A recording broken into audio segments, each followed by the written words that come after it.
Olá pessoal, vamos fazer o exercício 3.14 do capítulo 3.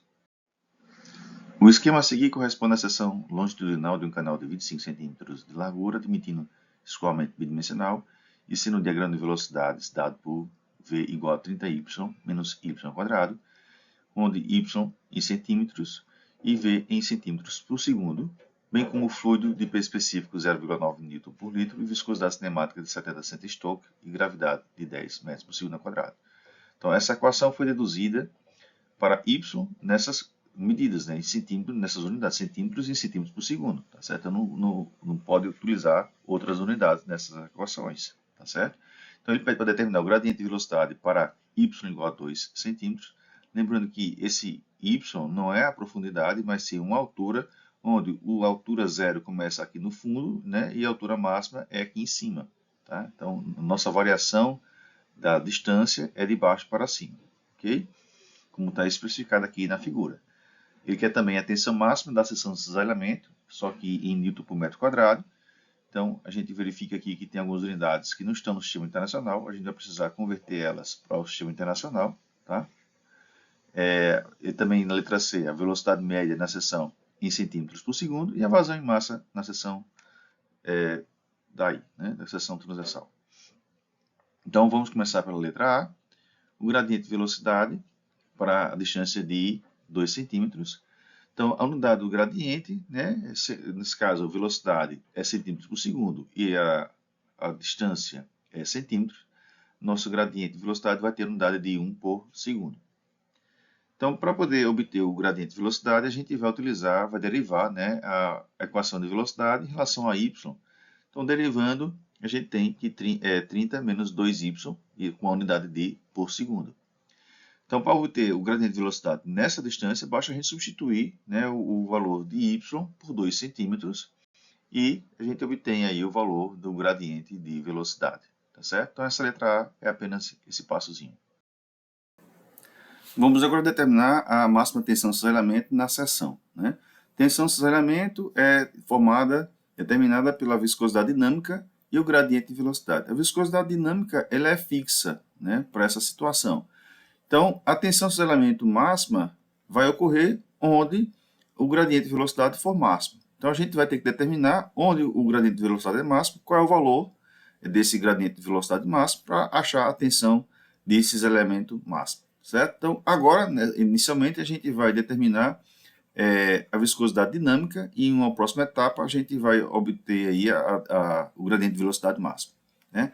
Só que a viscosidade dinâmica, a questão não forneceu diretamente, a questão forneceu aqui a viscosidade cinemática em Cent-Stokes, forneceu o peso específico e a gravidade. Então a gente vai precisar relacionar a viscosidade dinâmica com essas variáveis fornecidas na questão, tá? Para poder a gente conseguir determinar a viscosidade dinâmica.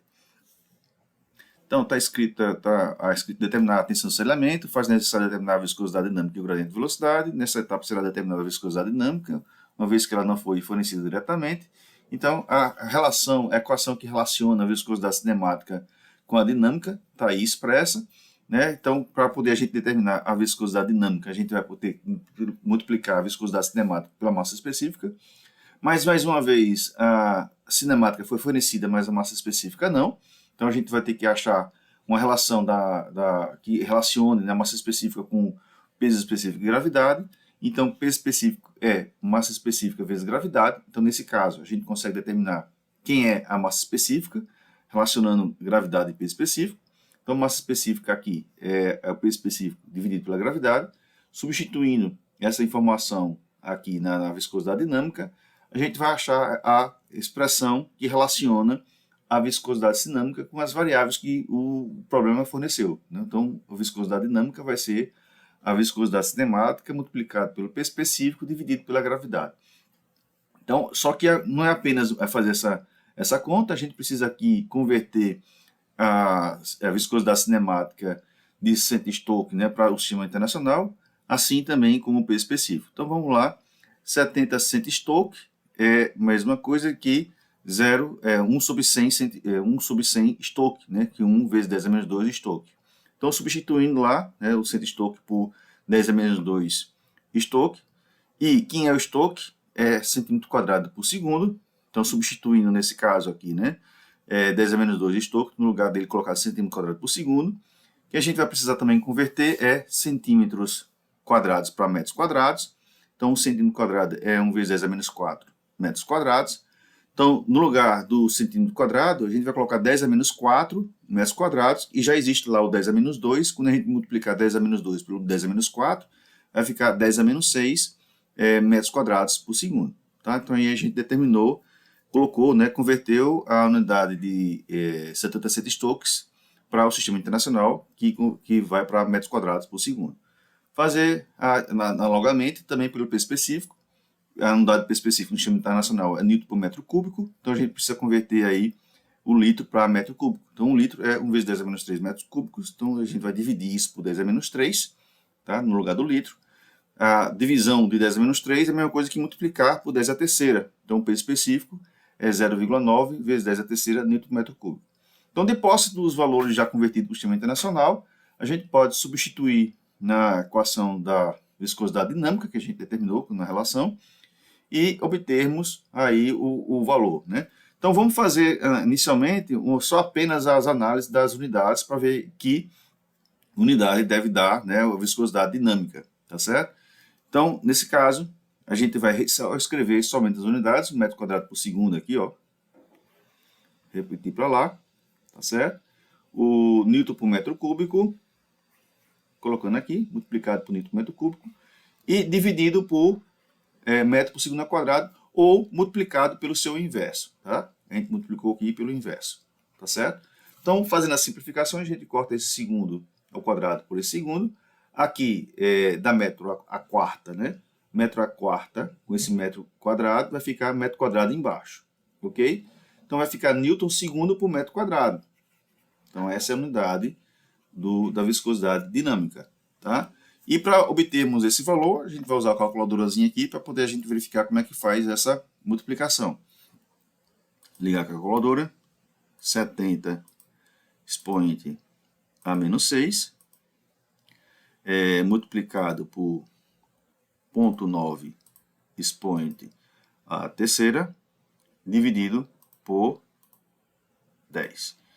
Isso vai dar 6,3 vezes 10 a menos 3, tá certo? Tá aqui o vezes 10 a menos 3 aqui, ó. Essa é a nossa resposta da viscosidade dinâmica, e na próxima etapa a gente vai calcular o gradiente de velocidade máximo, tá certo? Agora, nessa etapa agora vamos determinar, né, o gradiente de velocidade, certo? Máximo, onde ele está localizado e qual é o valor do gradiente de velocidade, tá? A gente tem aqui o perfil de velocidade do fluido ao longo da profundidade, tá? Então, se a gente for pegar aqui um intervalo, né, de y, né, a gente vai estar verificando aqui uma variação da profundidade junto daqui da superfície. A gente vê que a variação da velocidade é muito pequena, né? Meu gradiente de velocidade é dv dy, certo? Então, se eu pegar aqui outra variação da profundidade, agora ela junto do fundo, né, e for analisar a variação da velocidade nessa variaçãozinha aqui de altura, a gente vai ver que a variação da velocidade aqui é máxima, tá certo? Então, observe que o gradiente de velocidade, né, que nesse caso ele colocou aqui o mesmo variação de profundidade nas duas. Então, quem vai ter um gradiente de velocidade maior? Aquele que tiver, né, a maior variação de velocidade. E a maior variação de velocidade vai ocorrer justamente perto do fundo do tanque, onde o y, né, a gente está analisando que o y começa do zero até o tamanho 5, até a altura 5 centímetros. Então, meu gradiente de velocidade vai ser máximo para meu y igual a zero, né? Então, a gente vai determinar qual é o valor do gradiente de velocidade próximo do fundo do reservatório, tá certo? Fundo do tanque, tá? Então, dv dy, qual é o valor do dv dy para y igual a zero? Então, o dv dy é a derivada lá da velocidade, que a gente já obteve, né, que é o 30 menos 2 vezes y. Agora, o que a gente vai fazer? Substituir no lugar do y a cota zero. Tá? Então, dessa maneira, a gente vai obter o gradiente de velocidade máximo. Então, este é o nosso gradiente de velocidade máxima. Tá? Agora, de posse da viscosidade dinâmica que a gente já calculou, agora, com o valor do gradiente de velocidade máxima, a gente consegue obter, então, a tensão de cisalhamento máxima. Tá? Será a nossa próxima etapa. Então, de posse da viscosidade dinâmica e do gradiente de velocidade máxima, podemos determinar a tensão de cisalhamento máxima, né? Então, a gente já obteve nos slides anteriores o valor da viscosidade dinâmica e do gradiente de velocidade na posição máxima. A gente consegue agora determinar qual é a tensão de cisalhamento máxima. Então, aí a gente obtém, ou em Newton por metro quadrado, ou em Pascal, a tensão de cisalhamento máxima. Agora a gente vai determinar a velocidade média na seção em centímetros por segundo. Então, a velocidade média é obtida por essa expressão, onde a gente vai obter uma velocidade que represente a mesma função de que toda a equação de velocidade desse perfil. Tá certo? Então, para poder a gente resolver isso, vamos pegar aqui a equação de velocidade, que foi fornecida, né, e a gente vai pegar uma regiãozinha pequena, onde a velocidade é constante. Observe que há uma variação de velocidade somente com relação à profundidade, né? A variação de velocidade aqui varia com relação à profundidade, mas não há variação de velocidade com relação à largura. Ou seja, se a gente pegar aqui nessa altura, né, ao longo da largura, a velocidade é a mesma, tá certo? Na mesma largura aqui, nessa mesma altura, né, ao longo de toda a largura do meu canal, a velocidade é a mesma. Então, não tem variação de velocidade com relação à largura. Nessa região aqui, na relação à largura, essa velocidade é a mesma. Se a gente pega outro ponto, com relação à largura, essa velocidade é a mesma. Então, a variação de velocidade é apenas pela variação da altura e não pela variação da largura. Então, se a gente pegar um elementozinho de área aqui, né, onde vai ter uma velocidade constante ao longo da largura, tá certo? E a gente integrar ele, né, que essa velocidade constante, integrar ele com relação à altura, a gente consegue determinar, dividindo pela área, tá certo? Integrar a velocidade com relação à área, dividindo pela área, a velocidade média da minha seção, que faz o mesmo efeito do perfil de velocidade por completo. Então, para poder fazer isso, a gente pega nesse elementozinho de área, esse dA nosso aqui agora vai ser o dy, a variaçãozinha infinitesimal, multiplicado pela essa largura, onde a gente tem uma velocidade constante em relação a essa largura, e a nossa área da seção transversal vai ser quem? A base vezes essa altura, tá certo? Essa é a área da seção transversal que a gente está analisando. Substituindo essas informações na nossa equação de velocidade média, então, 1 sobre a área, que é base vezes a altura. Meu intervalo de integração vai ser de 0, né, a h, onde esse h aqui vai ser 5 metros. Depois a gente substitui o h por 5 metros, integrando essa equação de velocidade de 30y menos y ao quadrado. No lugar do ΔA, a gente substituindo pelo bdy, tá certo? Então, colocando o que é constante para fora da integral, certo? Então, aqui a gente só colocou nesse caso aqui o b, né, que a gente vai integrar essa região e depois vai integrar essa, então o 30 eu não posso retirar ainda. Fazendo a simplificação aqui de b, né, a gente agora integrando a parte de dentro, então 30y seria 30y ao quadrado sobre 2 e y ao quadrado seria a integral de y ao cubo sobre 3. Já substituindo no intervalo de 0 a h, a gente fica com 30 vezes h ao quadrado, né, dividido por 2, menos h ao cubo dividido por 3. Fazendo agora as simplificações aqui com h, né, vai cortar esse h com esse h ao quadrado, ficando h, esse h ao cubo com esse h, para poder ficar h ao quadrado, tá? E também simplificando, né, 30 dividido por 2, para ficar igual a 15, a gente vai ter essa simplificação, né, essa simplificação da velocidade média. Basta agora a gente substituir o h para 5 centímetros, tá? Então, lembrando que a nossa velocidade, né, a resposta da nossa velocidade é em centímetros por segundo. Então, aqui eu vou ter que substituir, nosso y está em centímetros e a nossa velocidade em centímetros. Tá? Então, aqui a gente já substitui logo em centímetros e vai obter a resposta em centímetros por segundo. Né? Então, não vamos colocar nada em metros aí de acordo com as orientações da questão. Essa equação foi determinada, foi criada para ser utilizado em centímetros por segundo. Então, a nossa velocidade média, ao substituir o valor da altura de 5 centímetros, a gente tem o valor da velocidade média em centímetros por segundo. Caso você queira substituir, transformar essa velocidade média em metros por segundo, você pode, né? Mas a questão solicita a resposta em centímetros por segundo. Então, só por curiosidade, transformando ela agora para metros por segundo. Aí a gente determina a velocidade média da letra C. Agora a gente vai determinar a vazão em massa na seção. Lembrando que vazão em massa é a vazão em volume multiplicado pela massa específica. Ele não forneceu a massa específica, mas forneceu o peso específico e a gravidade, tá certo? Então a gente vai precisar obter a massa específica pelo peso específico e vamos determinar agora também a vazão em volume. A gente sabe que vazão em volume é velocidade vezes área. A velocidade a gente já achou, né? Foi a velocidade média há pouco. A área é a área da seção transversal, que é a base vezes essa altura.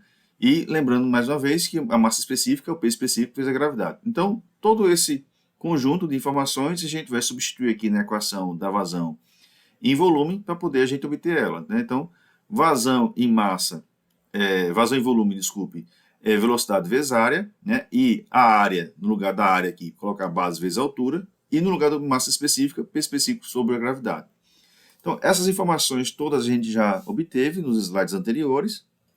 Aqui a base e a altura, peso específico e a gravidade, bastando substituir esses valores aí para fazermos a conta e a gente conseguir obter o valor da vazão em massa. Então, antes do valor, a gente obteve esse valor pela calculadora, vamos analisar aqui, tá certo, as unidades. Então, só colocando as unidades, a gente tem aqui metros por segundo, repetindo, multiplicado por metro novamente, multiplicado por newton por metro cúbico, e dividido por metro por segundo ao quadrado, que a gente multiplica a sua inversão para poder ficar coerente. Tá? Fazendo as simplificações, observe que a gente tem aqui, aqui embaixo, né, metro a quarta, aqui em cima a gente vai ter o quê? Metro ao cubo. Então, isso aqui vai ficar a resposta em metro, né, embaixo, tá certo? Então, e no caso aqui, o segundo ao quadrado corta com esse segundo. Então, nossa resposta aqui, inicialmente, vai ser newton segundo por metro, tá? Mas essa não é ainda a unidade conhecida, né, da vazão em massa, que seria quilograma por segundo. Então, vamos analisar aqui, fazer a simplificação, né? Newton segundo por metro. Então, o que seria newton quilograma metro por segundo ao quadrado? Então, no lugar do newton, a gente vai colocar quilograma metro por segundo ao quadrado, fazendo as simplificações, corta esse metro com esse metro, corta esse segundo com esse segundo. Então, aí sim, a gente chega na unidade conhecida da vazão em massa, que é quilograma por segundo, certo? Então, aí é essa resposta. Então, vamos, como a gente vai obter agora com a calculadora, o valor numérico. Então, vamos aqui utilizar a calculadora e fazer a expressãozinha dos valores numéricos. Então, 66,67 expoente a menos 2 multiplicado por 0,25 multiplicado por 0,05 multiplicado por 0,9 expoente a terceira dividido por 10 igual 0,75, tá? É a nossa resposta. E assim terminamos a nossa questão.